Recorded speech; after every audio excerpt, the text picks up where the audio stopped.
अगर आपने heavy crankshaft वाली बुलेट अब तक नहीं चलाई है तो आपको जो ओरिजिनल बुलेट चलाने का मजा है वो आपने अभी तक नहीं लिया है। मैं तो जरूर कहूंगा कि आप किसी की ओल्ड बुलेट चलाकर देखो, तभी आपको पता चलेगा कि बुलेट के पीछे लोग इतने दीवाने क्यों है। Welcome to my channel guys. तो जैसे कि मेरे बेटे ने बताया, आज के वीडियो का टॉपिक होने जा रहा है क्रैंकशाफ्ट। आज हम डिस्कस करने वाले हैं कि ये क्रैंकशाफ्ट क्या होता है, इसका आपके बुलेट में क्या फंक्शन होता है। तो चलिए गाइस स्टार्ट करते हैं। तो आप लोगों ने हेवी क्रैंकशाफ्ट, लाइट क्रैंकशाफ्ट, ये वर्ड्स तो जरूर सुने होंगे जब भी बुलेट का टॉपिक आता है। तो गाइस आज इसी टॉपिक पर हम डिस्कस करने वाले हैं कि क्रैंकशाफ्ट क्या होता है, हेवी क्रैंकशाफ्ट क्या होता है, हेवी क्रैंकशाफ्ट के एडवांटेजेस क्या है, हेवी क्रैंकशाफ्ट कौन से बाइक्स में आता था, लाइट क्रैंकशाफ्ट जो है वो कौन से बाइक्स में आता था। तो गाइस चलिए स्टार्ट करते हैं। गाइज अगर मैं सीधे शब्दों में बताऊं तो क्रैंकशाफ्ट एक रोटेटिंग शाफ्ट होता है जो कि इंजन के जो केसिंग होता है वहाँ पर वो रोटेट करता है। ये क्रैंकशाफ्ट पिस्टन से कनेक्टेड होता है वाया कनेक्टिंग रॉड। तो गाइज जैसे कि पिस्टन घूमता है उसी वे में क्रैंकशाफ्ट भी घूमता है। तो गाइज ये क्रैंकशाफ्ट का जो बेसिक फंक्शन होता है वो रोटेशन मोशन क्रिएट करना होता है, जो कि वो आगे जाकर व्हील को ट्रांसफर करता है। तो गाइज ये हो गई क्रैंकशाफ्ट के बारे में एक बेसिक इन्फॉर्मेशन। आई होप आपको समझ में आया होगा कि क्रैंकशाफ्ट क्या होता है और उसका फंक्शन क्या होता है। तो गाइज आपको एक बात बता दूं कि बुलेट जो है उसमें अलग अलग वेट के क्रैंकशाफ्ट बनाए गए थे। कुछ बुलेट्स में 12 केजी का क्रैंकशाफ्ट आता था, कुछ बुलेट्स में 8 केजी का क्रैंकशाफ्ट आता था। तो गाइज अगर मैं हेवी क्रैंकशाफ्ट की बात करूं तो हेवी क्रैंकशाफ्ट होते हैं 9 केजी और उसके ऊपर वाले। तो गाइज जब हेवी क्रैंकशाफ्ट का टॉपिक निकला ही है तो मैं बता दूं कि हेवी क्रैंकशाफ्ट आते थे G2 बुलेट्स में, जो कि मेड इन इंग्लैंड हुआ करती थी। तो गाइज मैं G2 और B1 बुलेट्स पे एक डिटेल में वीडियो बनाऊंगा जिसमें मैं आपको बताऊंगा कि G2 बुलेट्स कौन सी होती है और B1 बुलेट्स कौन सी होती है। तो अभी के लिए हम सीमित रखते हैं कि जो G2 बुलेट्स थी उनमें हेवी क्रैंकशाफ्ट होता था। इवन जो इनिशियली जो B1 बुलेट्स आई थी उनमें भी हेवी क्रैंकशाफ्ट यूज़ किया गया था। बाद में रॉयल एनफील्ड ने ये जो हेवी क्रैंकशाफ्ट है इसे डिसकंटिन्यू कर दिया था और उसके बदले लाइट क्रैंकशाफ्ट इंट्रोड्यूस किया था बिकॉज ऑफ मोर माइलेज और मोर एक्सीलरेशन।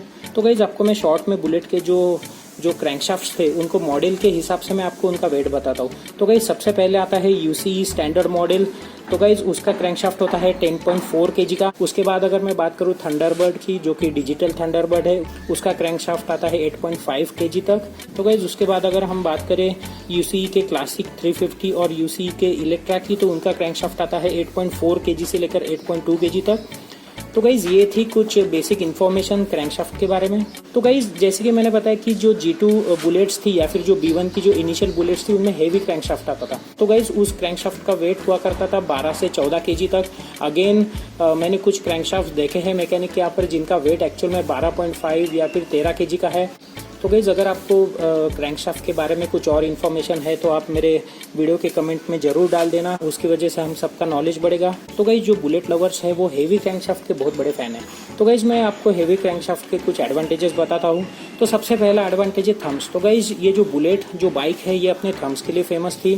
तो ये जो थम्स जो क्रिएट होते हैं ये हेवी क्रैंकशाफ्ट में थोड़े ज़्यादा अच्छे वे में क्रिएट होते हैं, बिकॉज जो हेवी क्रैंकशाफ्ट होता है उसे रोटेट कराने में पिस्टन को बहुत ज़्यादा प्रेशर की जरूरत पड़ती है। उसकी वजह से जो थम्स है वो हेवी थम्स क्रिएट होते हैं। तो गाइज अगर मैं दूसरे एडवांटेज की बात करूँ तो वो है लेस वाइब्रेशंस।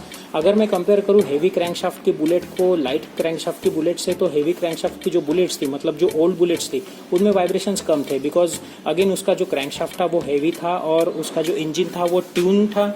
अगर मैं कंपेयर करूँ नए बुलेट से तो आप सभी को पता है कि नई जो बुलेट्स है UCE मॉडल्स उनमें वाइब्रेशंस बहुत ज़्यादा है, बट आपको ये जो वाइब्रेशंस है ये ओल्ड बुलेट में देखने को नहीं मिलेंगे। तो गाइज अगर मैं तीसरे एडवांटेज की बात करूँ तो वो है आप ओल्ड बुलेट्स जो थी हेवी क्रैंकशाफ्ट वाली वो 25 to 30 के स्पीड में आराम से क्रूज कर सकते थे 4th गियर में विदाउट एनी नॉकिंग। तो गाइज आपको तो पता ही होगा कि ये जो ओल्ड बुलेट है ये आप लो स्पीड में हायर गियर पर आराम से चला सकते हो। ये फैसिलिटी आपको और कोई बाइक नहीं देती। अगर आप कोई दूसरी बाइक लो स्पीड पर अगर हायर गियर में चलाओगे तो आपकी बाइक नॉकिंग करने लगेगी या फिर झटके देकर बंद हो जाएगी। तो गाइज अगर मैं चौथे एडवांटेज के बारे में बात करूँ तो वो भी आपके कंफर्ट को लेकर है। ये जो ओल्ड बुलेट्स थी जो हेवी क्रैंकशाफ्ट वाली, वो आपको हायर टॉर्क क्रिएट करती थी लो RPM पर। तो गाइज इसकी वजह से भी ये जो बुलेट का परफॉर्मेंस है ये नई बुलेट से ज़्यादा अच्छा था। जो ओल्ड बुलेट्स थी उनका टॉर्क ज़्यादा था नई बुलेट से। तो गाइज ये थे कुछ एडवांटेजेस हेवी क्रैंकशाफ्ट के। तो गाइज आपको एक बात बता दूं कि ये जो रॉयल एनफील्ड है उन्होंने 80s में जो लाइटर क्रैंकशाफ्ट थे वो बनाना चालू कर दिया था और उन्होंने हेवी क्रैंकशाफ्ट डिसकंटिन्यू कर दिए थे। उसके पीछे का रीजन था फ्यूल एफिशिएंसी और एक्सीलरेशन, जो कि आपको लाइट क्रैंकशाफ्ट में मिलता था। ये जो लाइट क्रैंकशाफ्ट आने लगे थे ये क्रैंकशाफ्ट थे 7 से 7.5 या 8 केजी तक के। बट गाइस जैसे ही रॉयल एनफील्ड ने ये जो हेवी क्रैंकशाफ्ट है ये डिसकंटिन्यू कर दिए तो उसमें जो ओरिजिनल बुलेट है उसका सारा मजा चले गया। अगर आप हेवी क्रैंकशाफ्ट वाली बुलेट चलाते हो तो आपको ओरिजिनल जो बुलेट का फील आता है वो आप महसूस करोगे। बट अगर आप आजकल की जो यूसी वाली मॉडल की जो बुलेट चलाते हो आपको नॉर्मल बाइक चलाने का एहसास होगा। तो गाइस जैसे कि मैंने बताया कि रॉयल एनफील्ड ने 80s में जो हेवी क्रैंकशाफ्ट जो डिसकंटिन्यू कर दिए थे उन्होंने किसी रीजन की वजह से अगेन वो रीइंट्रोड्यूस किया 2004 में और वो 2004 से 2010 तक चले।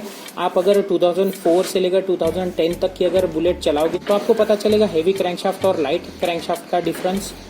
तो गाइज ये सब इन्फॉर्मेशन मैं मेरे एक्सपीरियंस से बता रहा हूँ। अगर इसमें कुछ गलत होगा तो आप मेरे वीडियो के कमेंट में ज़रूर लिख देना। तो गाइज आपको और एक सरप्राइजिंग बात बताता हूँ। तो गाइज ये जो ओल्ड बुलेट लवर्स है ये क्या करते हैं कि अपने बाइक का जो लाइट क्रैंकशाफ्ट होता है उसे वो हेवी बनाने के लिए उसे फैब्रिकेट करते हैं, उसे मॉडिफाई करते हैं। वो जो क्रैंकशाफ्ट होता है उसमें कुछ मेटल प्लेट्स लगाकर उसको वेल्डिंग करते हैं और उसकी वजह से वो जो क्रैंकशाफ्ट है उसका वेट बढ़ाते हैं 12 से 13 kg तक। बट गाइज अगेन मैं कहूँगा कि आप अगर आपके ओरिजिनल इंजन के साथ अगर कुछ खिलवाड़ कर रहे हो तो आपको पता नहीं उसका आगे जाकर क्या परिणाम होगा। तो गाइज मैं तो वही कहूँगा कि आपकी जो ओरिजिनल सेटिंग है, आपके जो ओरिजिनल स्पेयर पार्ट्स है आप उसे कभी ना चेंज करो। सेम गोज विथ आपके बाइक का साइलेंसर या बाकी की चीज़ें। तो गाइज इससे क्रैंकशाफ्ट का वेट तो बढ़ता था बट आपका जो इंजन है उसका परफॉर्मेंस नहीं बढ़ता था, बिकॉज आपके जो बाइक का इंजन है वो लाइट क्रैंकशाफ्ट के लिए ही बनाया गया था। तो गाइज अगर आप उसमें हेवी क्रैंकशाफ्ट डालोगे तो इंजन के परफॉर्मेंस पे जरूर अफेक्ट होगा और आगे जाकर आपको जो परफॉर्मेंस है उसमें बहुत ज़्यादा डिक्रीमेंट दिखेगा। तो गाइज जैसे कि मैंने बताया अगर आपने हेवी क्रैंकशाफ्ट वाली बुलेट अब तक नहीं चलाई है तो आपको जो ओरिजिनल बुलेट चलाने का मजा है वो आपने अभी तक नहीं लिया है। मैं तो जरूर कहूँगा कि आप किसी की ओल्ड बुलेट चलाकर देखो, तभी आपको पता चलेगा कि बुलेट के पीछे लोग इतने दीवाने क्यों है। तो गाइज ये था मेरा एक शॉर्ट वीडियो क्रैंकशाफ्ट के बारे में। आई होप मेरा ये वीडियो आपको यूजफुल लगा होगा। Please like and subscribe my channel. मैं आपके लिए नए नए वीडियोज़ लाते रहूँगा। Thank you.